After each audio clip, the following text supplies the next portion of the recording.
Okay, guys. What's up, everybody? Culture. Nowhere News right here. We're going to the Al-Quds protest today. We're going to see what we find. Yeah, we're in Bonn right now. Just on the Heading to the bus. subway.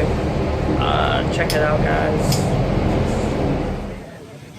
So hey bud, can you tell me what this is for? Like Al-Quds, like what is this basically? Right. So originally, Al-Quds was established in 1979 because the problem of the Zionist occupation of Palestinian lands was unacceptable to the peace-loving and justice-loving people of the world. For too many years, the Zionist occupation has illegally occupied land that didn't belong to them, forcing Palestinians out of their home and essentially creating an apartheid state.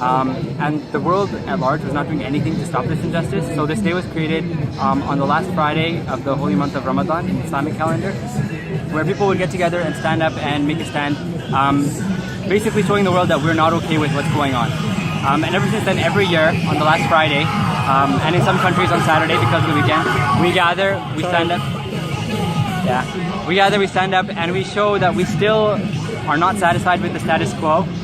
We are not going to sit quietly while people are being oppressed in the world.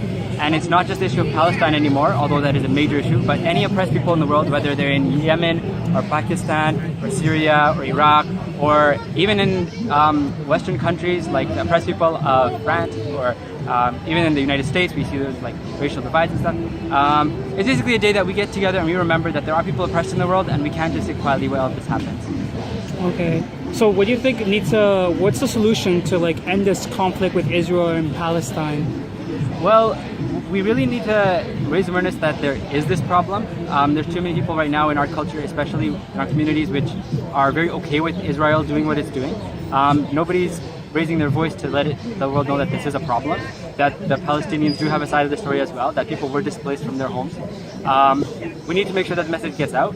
And as for the solution, well, definitely it's going to have to be a lot of work put in, because a lot of years have gone into making this apartheid state happen. But ultimately, these solutions should have all people respected and nobody forced out of their homes or treated unfairly just because of their ethnicity.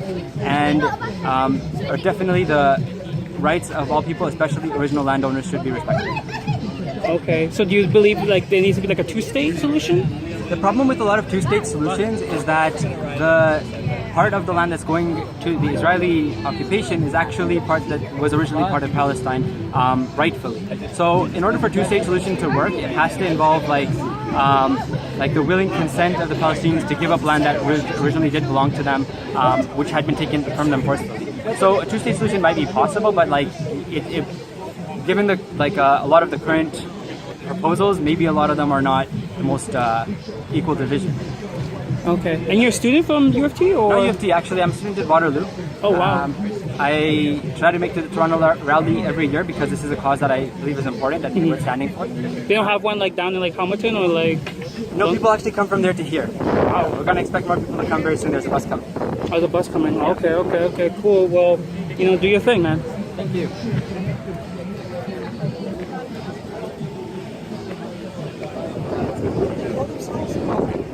Hey, Jay.